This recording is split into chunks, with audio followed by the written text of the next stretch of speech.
All right, on this episode of Bare Knuckle Radio, very excited to be talking with an individual competing at BKFC Fight Night Canada. It's going to be an awesome card going down on March 2nd in Enoch, Alberta. And Adam Freitas getting ready to knuckle up and toe the line. Very excited to talk to him about his upcoming bout and cover a few topics. Great having Adam on Bare Knuckle Radio, and just, wondering how your day's going so far, man. Pretty good, man. Unfortunately, I'm at work today, but I've, managed to get a good, decent amount of time off work to get some proper training in, so I'm pretty pumped myself, so. Yeah, and I'm curious because you had a post the other day talking about how, a week out is the most stressful part of camp. Is there, a lot going on in terms of the mindset and everything locking in as you kind of prepare for something like this? And, embarking on a newer combat sport as well. Yeah, it's just a combination of everything. It's like you're a week away from, stepping in there with a dude who wants to take your head off. That's one. And then you're also at the tail end of the weight cut, right? So now the hard work really kicks in terms of the water management, and you're still training, but you're drained because you're on low calories and stuff. And, just all that combination, And, you still have your bad days in the gym, so you think you should be a little bit better than you are because it's at the end of the camp. But if you're at a good gym, you're going to always have bad days, right? So it's just a combination of all that week out. No, that's fair you mentioned that because that was something I also kind of wanted to touch on. I thought it was cool that you kind of had put, certain things like that out there. You had a post talking about how you'd had a rough day and you were like, I didn't listen to my coach. I didn't really have the greatest account of myself that day, but I think there's something refreshing about that, just really putting that out there and being transparent about that, because I feel like sometimes people want to curate their social media to make it seem like every day is the most perfect day there's ever been, so it's kind of refreshing. I'll be honest, man, I'm at a boxing gym, so I'm getting in the ring and it's not MMA guys, it's not Muay Thai guys, I'm in there with legit boxers for the last 8 weeks, so I'm going in there and, sparring isn't going my way all the time. I'm sparring guys half my age, and I got to be honest, I'm 36, right? So I'm a little slower. I'm more powerful at my size now, but a little slower. Reflexes aren't the same. So, you're just having more bad days than good at the gym when you're sparring guys half your age that have got 50 amateur boxing fights, and, so. Yeah, and it seems like you're mostly at Delgado boxing. Even when you were preparing for MMA fights, it seemed like a fair amount of time there. But it also seems like you're getting in certain Muay Thai work too. Well, I spar with the Muay Thai guys. They just do boxing rounds with me, but I wanted to get the clinch in because you can't clinch a bit in bare knuckle. And I'm at Delgado's a lot just because obviously I have a big trust in Raf Delgado, and all his guys are killers. But my last camp too with Gagan, my knee was completely blown out. I torn a ligament, so we had to make a choice. Do we try to make it a boxing heavy fight camp and just try to get it done with the hands, or do we call the fight? So I did most of my work with Delgado, just trying to get my boxing up, because I probably maybe did 3 wrestling sessions for my last fight against Gagan at the beginning of the camp, and then I was done after that. I couldn't do any wrestling, so. Yeah, sorry to hear that happened, man. But it kind of comes through in a certain way. You did a post in November 2023 kind of about it. You were talking about how you'd had an opponent for December 16th, and understandably frustrated that they pulled out fairly close to it. But in that post, you were outlining how you're just always game, and you're I'm a guy that's not missed weight. I always show up. And I think just what you kind of alluded to there even kind of illustrates that in a certain sense. And I guess just even kind of going off of that, because you were talking about how you'd kind of like to even have a short notice fight around that point, just to, I guess, utilize some of the work that you'd gotten in through that stretch. When did BKFC kind of become the thing that, I guess, emerged on the radar as the next test and all? Well, I told my management that I definitely wanted, before I'm done, obviously retirement's the thing I always talk to with families. I'm getting close to that ending, that twilight. But I always wanted to try bare knuckle once, and I literally all summer just trying to get fights going, couldn't get, everyone's backing out, and then December fell through. And then even for this BKFC fight, this guy Matt, my 4th opponent for this fight, and he took the fight on. I think he was training for a fight prior, but he took this fight on 4 weeks. I had opponents back out left, right, center. On last minute, sign the contract, and then just say they're out. So it's kind of my MO. So I'm very, this guy's boy too, so it's going to be a tough fight, but I'm glad he's... Yeah, I didn't know there was that many dropouts. Like, I saw you were initially supposed to fight Max Stroud, but I didn't know there was that many pullouts. That's wild. Yeah, I didn't. I wasn't even announcing. Like, obviously, I was with BKFC, but we had 3 separate contracts with 3 separate fighters, and kept falling through. And the BKFC wouldn't until it was like everything was confirmed. Didn't want me posting anything. They're pretty strict on what you can post, so. It was just that, yeah, I'd hint and allude at the BKFC, but until we got on the dotted line that a guy with medicals and everything, we weren't able to post. So this guy finally did. But yeah, it's been just nonstop pulling through.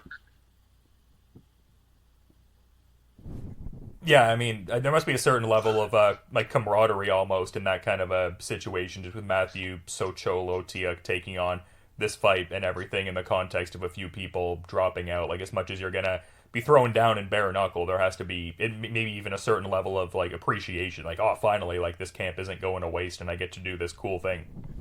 I was heartbroken, man. I legit thought the fight was off. I put in a lot of time. Like I said, I got a full-time job, kids. Like, I was putting a lot of time in, no spare time, just all training when I wasn't working. So I was heartbroken, and I'm ecstatic about this guy. Like, I don't know too much about him. I've seen some video. He's a big boy. He's pretty jacked, but I've nothing but respect for the guy for stepping up. We've exchanged a few words, just wishing each other healthy camps and appreciating that he's stepping up. And other than that, I'm like I said, super respectful to the guy. I got a lot of respect for him. Yeah, I hear you, man. And kind of what I was able to glean, like, I'd kind of got an email about it actually from Knuckle Up News talking about this upcoming fight and everything like that, and just kind of like what your opponent's background is and whatnot. Like, from what I was seeing, it looks like he trains out of like Tristar and whatnot, gets looks from guys like Arnold Allen or Nasrat Hakparast and stuff like that. It looks like he hasn't competed in a bit, but I was going to say, even in that sense, I imagine with like these different opponents falling out, maybe the preparation isn't maybe as oriented to like ardent tape study on one particular guy and just honing your own skills, I suppose. I 100% honing my own skills with opponents falling through and stuff like that. And I do believe this guy was training for a fight anyway, so I don't think he's out of shape or anything like that.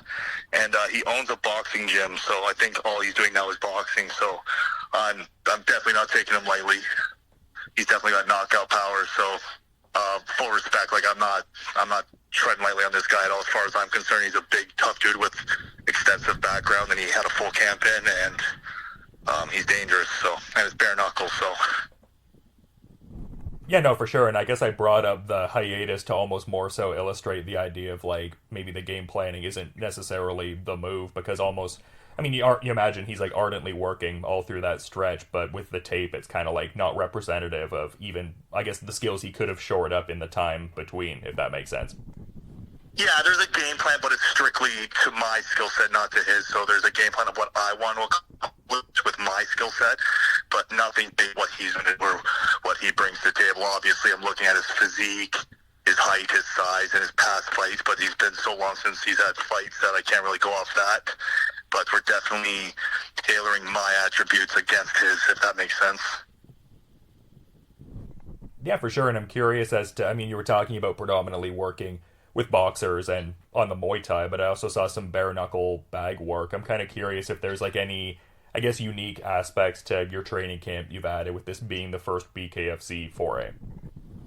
Obviously just a strict boxing camp. I split my pads in half with obviously wearing gloves and then trying bare knuckle with my wrist wrapped. It's one of those things, like, I'm conditioning my hands, but I don't know too much. I obviously don't have a lot of bare knuckle fights, but I'm assuming there's not too much you can do. It really comes down to target acquisition, where you're hitting them, being much more specific about where you're hitting, aiming for the nose and the chin. You just can't brawl and hit the sides of the head and the skull, top of the forehead. You'll break your hands, right? So we're being a lot more target acquisition as opposed to flurries and combos. So. No, I mean, fair assessment. Is that you just using your own combative intuition, or have you almost gleaned certain information from some other people who fought in BKFC beforehand? Yeah, like everyone wants to take the blueprint of Mike Perry, but I mean, that guy's just a fucking complete meathead, right? So he can do stuff. Like, I'm not a meathead. I want to be slick. I want my boxing to pop. I can't just, like, I know if I try to brawl like Mike Perry, I'm going to end up with 2 broken hands, right? So, again, yeah, more time acquisition from what I know about myself and what I can glean from just self-defense and martial arts. It's pick my target, don't just swing wild, and and just hope the hands hold up. But I'm under no illusion about how well a hand can handle against hitting the top of the skull and stuff like that. So. Yeah, I get what you're saying. It's just interesting, though, because when they'd even announced this BKFC Canada foray, I started wondering about some of the different people they might try to get on board for it. And I think your skill set is very interesting because obviously you have the MMA, boxing, and Muay Thai, which helps with a lot of the different range dynamics with it as well. And I don't even necessarily know maybe specifically why this might be, maybe like just familiarity with certain positions but I feel like got a lot of guys who have like high level Brazilian jiu-jitsu acumen also figure out a way to really get things going in the BKFC rule set. So I imagine this is something that you've kind of at least thought of for a little bit now, like fighting in this promotion and thinking you'd at least have like a certain level of, I guess, immediately like identifiable aptitude for it, I guess. Yeah, I mean, honestly, if this fight goes well in terms of like not just winning, but relatively injury-free, I'll hop on another one right away. Like I'm a meathead in the sense that I love bare knuckle. Like I love the aspect of it, you know. So I will do more pending, you know, how much damage my body takes, right? Because bare knuckle is one of those sports that you're accumulating damage when you're being offensive as well, right? The hands are just, it's simple physics. Your hand's a less dense force. If it's going to hit a more dense force at a high rate of speed, the less dense force is going to break, man. So if you're going to hit the top of the skull, even some parts of the body, you're going to roll your wrist, you're going to break your hand. So I'm obviously not looking ahead of this fight, but I would definitely be up for more bare knuckle, pending everything goes the way it needs to go. Yeah, and I know certain guys, I mean, I feel this can go one way or the other, but based on certain, like, BKFC fighters I talked to about maybe if they're utilizing certain hand-strengthening techniques, like, I feel like certain guys swear by some stuff like that, like gripping sand or, you know, working with wooden Muay Thai boards. All my push-ups are knuckle push-ups. Like I said, I'm doing pad work with no gloves, but it hurts, man. I find actually more wrist pain than hand pain, to be honest. But I guess everybody's different. I'm not a power puncher either. I never pretend to be. I never say I am. I'm more like I like my punches straight down the middle, snappy. So I'm not going in there for fucking. I mean, I love a knockout, but the strategy's certainly not going in there and just throwing hammers and hoping I connect. I'm going to be picking my shots and moving and trying to cut them up and use that jab. I got a half decent jab, you know. So that's the game plan. As I'll say out loud. No, I get what you're saying, though. I feel like that approach does behoove a lot of guys, because certain bare knuckle fighters that I've talked to, like, would transition over from, say, like, gloved boxing, for instance, and one of the things they learned is, like, you know what, there's certain shots that I can almost, you know, take in a certain sense, quote-unquote, when I'm in, like, a gloved boxing space versus, like, if I'm in BKFC, I get hit by a similar type of strike, and it, you know, can almost immediately create that cut. So, yeah, certain differences in that kind of aspect, I guess. It seems like you've got a good mentality for that part of it already. Yeah, like just based on my job and stuff like that, I see hand damage all the time, right? Inmates fighting and stuff like that, so I know how easily the hand breaks. The hand's full of little bones, and your skull's basically like 2 or 3 big ones fused, right? So at least that's my strategy. I'm not trying to break my damn hands, so they're the weapons, right? So be pulling off on the punches a bit. I'm looking at more accuracy and hoping my knuckles can do some cutting damage and just, you know, outbox them. In the end, it's still boxing, so I'm not going out there to brawl. I'm not going out there to box. So, yeah, no, for sure. Definitely a unique, kind of interesting game in that certain sense. Like, how long have you been, I guess, kind of following bare knuckle? Like, it seems like you're aware of, like, I guess their rising profile. Like, how long have you, I guess, pseudo-targeted this? I've always liked it, but I'm seeing it's blowing up, you know? They promote well. You're seeing the big names go over there. So, I mean, I'm not ashamed to say, like, MMA pays shit. You win a couple fights with bare knuckle BKFC, you're actually looking at a substantially better payday than most MMA organizations. So I'm like, obviously I won't say how much I'm going to pay for this, but I'm being paid substantially more for this first fight than I have for 2 of my last fights combined. Yeah, no, it's great to hear, man. I mean, that must be awesome in a lot of regards. I mean, you obviously want to be compensated well for the physical nature of the kind of work, but like, yeah. obviously there's the damage and stuff there, right? Like, I have a good job, so I'm like, I don't fight for the money, but it is nice to, you know, we're putting our bodies at risk. It's nice to be paid half decent for it. No, I hear you, man. I'm definitely an advocate for getting, like, the best purse you can get. Like, I was talking to Jesse Ronson earlier, and he's readying to fight in game-bred bare knuckle, and he was talking about, you know, how great the pay was there, and that's just what I love to hear at the end of the day, is just guys who have so many, I guess, opportunities out there in the combat sports world, and yeah, it's prize fighting at the end of the day, so whatever prize you can get, that's the biggest, I'm there for. But I mean, yeah. And me and Ronson obviously have two completely separate careers. Like, his is substantially better than mine, but we're both kind of in the same frame of we're in the twilight, right? There's not much going on after in the next couple of years, so we gotta make stuff happen now, right? So the payday is nice, venue's nice. Like I said, I'm looking at BKFC as a possible leapfrog to, you know, a big show as well as a big payday. Yeah, for sure. I guess I was more just speaking to, like, it's awesome that fighters have these different opportunities and whatnot across a few combat sports. But yeah, you're talking about your work and stuff like that, and you do a lot of, you know, great work in policing and just imparting some of the martial arts techniques to some of your peers. Like, are some of the people that are co-workers of yours there, like, privy to this bare knuckle effort? Like, what's the general temperament? Are people man, every fight I ever have, I get nonstop videos and messages from, like, they all get together, they have, like, barbecues and or like get-togethers or pizza, and they watch my fights and they send me videos. I got a big support system at the jail, so full support from these guys. Everyone thinks I'm a little fucking crazy, obviously, because bare knuckle's fucking crazy, but I got a pretty big support system here. A lot of people back me, and I get a lot of support from everyone at work, so. No, it seems like you've got great support systems all around, man. Like, I mean, it seems like your kids give you a lot of, like, motivation and driving force, too. So, yeah, cool to hear you have those varying support systems in your life. Yeah, like I said, I'm doing stuff to, you know, I want my kids to be impressed, too, you know. They're obviously a little too young now, but, you know, when they're 10 years old and they look up their dad and they see their, I know, it maybe sounds a little ignorant, but I enjoy the fact that they might look me up and see their dad doing dope shit, and, you know, that makes me kind of, you know, boost my ego a bit, makes me a little proud. No, I think it's really cool, man, and I mean, I just love the different videos you post. It seems like your son's gonna have quite the jiu-jitsu acumen by the time he's, like, a young lad. I mean, he already knows 20 times more than I do, so love that. Yeah. No, I'm working pretty good, and then I teach the kids class every other Sunday. I with other people, we help teach the class, so I got him doing arm bars and shit, so I got him, you know, he'll be a little black belt soon enough. Oh, that's cool, man. I love seeing that, and it seems like he really enjoys doing it as well. So, yeah, I love to see that. It seems like you have good bonding time with them in a few different regards, but it's cool that there's that shared martial arts kind of experience, I guess.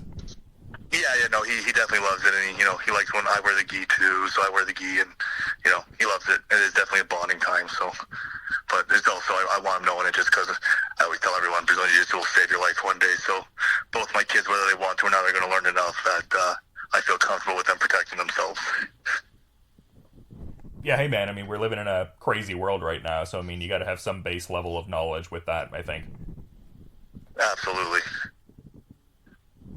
Yeah, no, good to hear that. It's always a fun social media post to, you know, see you getting up to that and everything like that. Cool to see that you've got that, like, supportive family dynamic, and I mean, clearly they're a big driver and motivator for you in the different things you get up to, man, and yeah, I love that, but I do want to be mindful of your time, as I was kind of saying. I super appreciate you not making time to talk, not even just as we're kind of in the fight week here, but the fact that you're taking the time talking to me at work, so just really want to be mindful of that, but so many great insights you imparted. I guess I'm just kind of wondering if maybe you might have any final parting thought to add as we're sort of wrapping up here, Adam.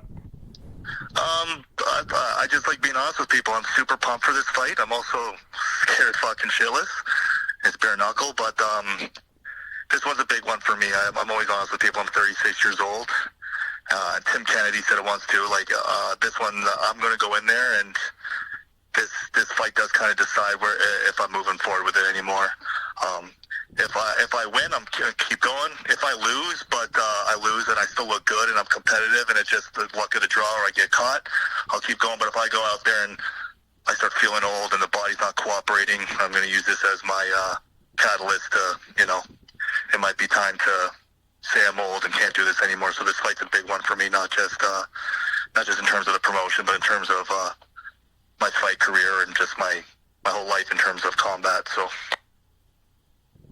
And that's the cool things. I feel like it's such an important, interesting part in your own individual journey. It's also cool. This is BKFC's first event in Canada, so you're kind of like interwoven into history in a certain sense there too. So love that. Yeah, I'm thinking that too. I'm pumped about that. So. But yeah, it's going to be a great fight, man. I mean, you always deliver, and this Matt Socholotiuk fight is going to be a good one at Enoch. And yeah, if people... I mean, I imagine it's probably sold out, actually, now that I say that. But March 2nd, if people can somehow finagle a ticket, I'm sure it'll be a great time. I always have fun seeing fights at the River Cree. But in any event, super appreciate you coming on Bare Knuckle Radio and giving such great insights, Adam. Looking forward to peeping the fight when it goes down. But until then, you have a good rest of your day, man. Thank you. Hey, I appreciate you doing all the work you do for us fighters, man. You help us out and you get us out there in the media. So I'll never turn you down, buddy. Oh, thanks so much. It's just a thrill for me to talk to different fighters and always try to do right by that, and super appreciate your time, man. So yeah, you enjoy the rest of your day, and really looking forward to this next throwdown. I think it'll be a great one. Appreciate it, buddy. You too.